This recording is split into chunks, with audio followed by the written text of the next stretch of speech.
Via libera anche in Sicilia ai medici di base che verranno coinvolti per le vaccinazioni anti-Covid.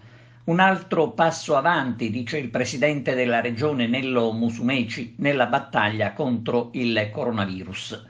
L'intesa raggiunta con la regione vedrà impegnati i medici nei propri studi, nelle guardie mediche e a domicilio, ma anche negli hub. Per quanto riguarda l'hub di Agrigento, lo ricordiamo, si è registrato uno stop all'ultimo momento facendo slittare l'inaugurazione prevista per ieri.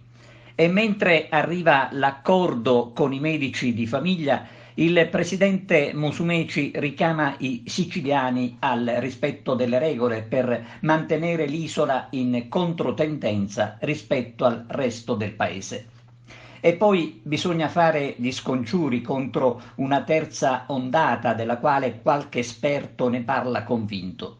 Scongiuri, ma soprattutto, e non ci stancheremo di ribadirlo, comportamenti responsabili perché si riesca finalmente a cambiare musica, perché quella ascoltata da un anno a questa parte ha proprio stancato tutti.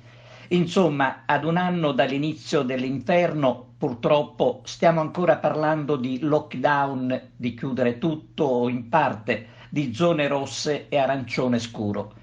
Intanto oggi allo Spallanzani è previsto l'arrivo del capo dello Stato Sergio Mattarella per sottoporsi al vaccino. Mattarella compirà 80 anni a luglio. Ma tornando al protocollo d'intesa con i medici di famiglia, l'auspicio è che arrivino i vaccini necessari per non vanificare un servizio tanto atteso.